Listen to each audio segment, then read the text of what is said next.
तो देखो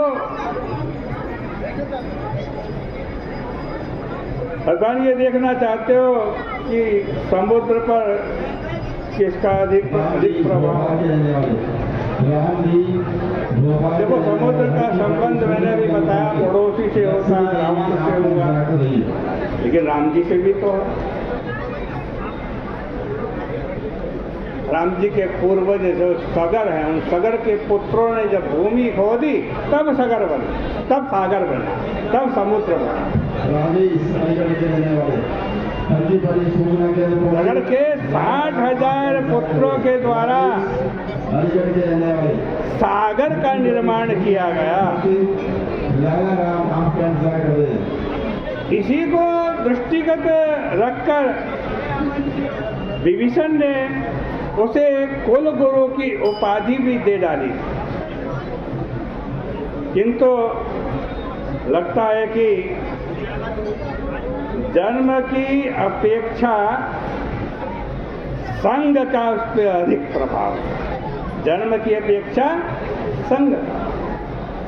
ये नहीं सोचा मेरा जन्म ही राम जी के पूर्वजों से हुआ है, मुझे तो किसका साथ देना चाहिए, राम जी का साथ देना चाहिए, ये नहीं सोचा। रावण मेरा पड़ोसी है, मेरा मित्र है, बड़ा बलवान है, बड़ा शक्तिशाली है।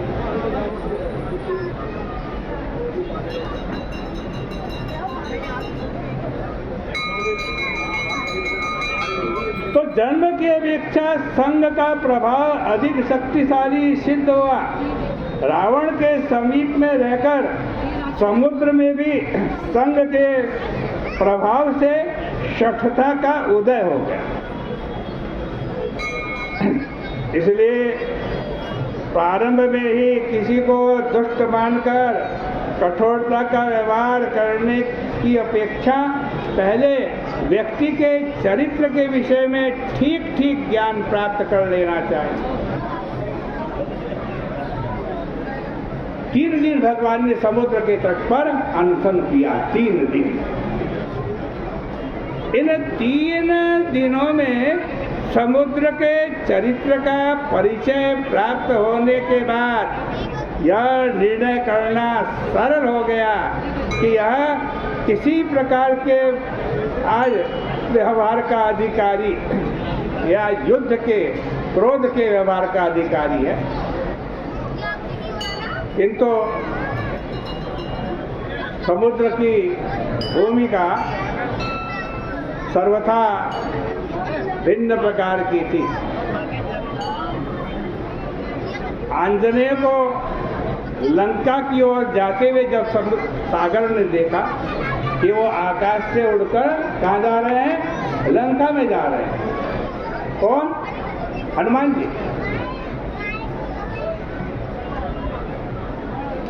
तो समुद्र ने क्या किया, बड़े प्रेम से मेनाक को यह प्रेरणा प्रदान की थी कि भाई देखो राम जी के दूत जा रहे हैं, इनका स्वागत करो, इनका सत्कार करो।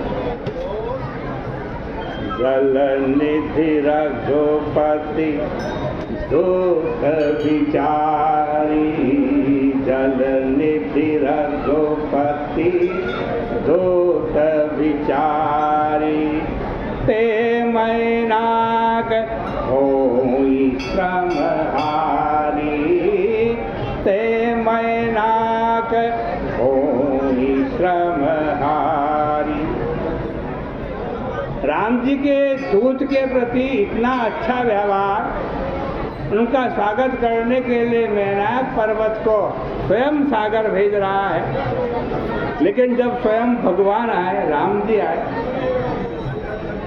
उनके प्रति इतना अनुदार, 3 दिन अनशन करने के पश्चात भी कोई सहायता नहीं की, कोई संकेत नहीं किया। कैसे हो गया ऐसा? ये स्वयं एक बड़ी पहेली है। हनुमान जी का स्वागत करने के लिए तो मैनाक पर्वत को भेजते हैं, लेकिन जब स्वयं राम जी आते हैं, रास्ता मांगते हैं, प्रार्थना करते हैं, 3 दिन उसके तट पर बैठकर अनशन करते हैं, तब भी समुद्र उनको रास्ता नहीं देता, उनकी सहायता नहीं करता।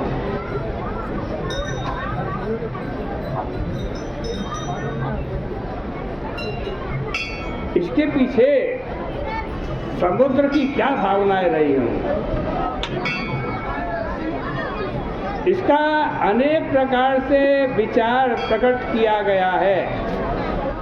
एक मत तो यह है कि जहाँ रामदूत के शौर्य ने समुद्र को प्रभावित किया, वहाँ प्रभु के द्वारा की जाने वाली प्रार्थना ने उसे भ्रांति में डाल दिया। वह राघव को एक साधारण मनुष्य मान बैठा होगा। हनुमान जी तो कैसे उड़ के जा रहे हैं आकाश में, तो सीधे सीधे आ रहे हैं, सीधे से मनुष्य हैं, मानव हैं। इसलिए उसने प्रारंभ में उनकी उपेक्षा कर दी, किंतु जब प्रभु के अतुल सामर्थ्य का परिचय उसे प्राप्त हुआ, तब वह उनके स्वागत के लिए भी प्रस्तुत हो गया। एक तो ये मत है। दूसरा मत क्या है? दूसरा मत भी है भाई। दूसरा मत यह है कि समुद्र के उत्तर तट के निवासी दुष्ट अभीरों के विनाश के लिए समुद्र बड़ा व्यग्र था। इन दुष्टों का विनाश होना था। इसलिए वह चाहता था कि प्रभु किसी प्रकार धनुष पर बाण चढ़ा दे। उनका बाण तो अब व्यर्थ है, एक बार चढ़ा लिया तो फिर कभी व्यर्थ नहीं होगा। इसलिए बाद में मैं उसका उपयोग दुष्ट व्यक्तियों के विनाश के लिए करा सकूंगा। अतः वह तब तक प्रतीक्षा करता रहा जब तक भगवान ने धनुष बाण नहीं चढ़ा लिया। तीसरा मत भी है। समुद्र के दृष्टिकोण की व्याख्या एक और भी भिन्न रूप में की जा सकती है। क्या?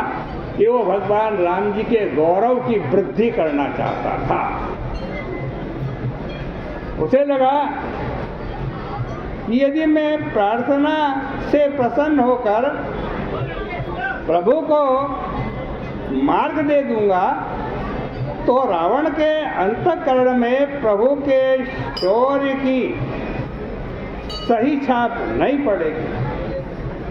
इसलिए राघवेंद्र के शौर्य को अभिव्यक्त करने के लिए ही उसने उपेक्षा का अभिनय किया। आध्यात्मिक अर्थों में इसके द्वारा वह बाह्य और अंतर दोनों प्रकार की बुराइयों के विनाश का प्रार्थी है। प्रभु लंका पर अभियान के लिए प्रस्थान करना चाहते हैं।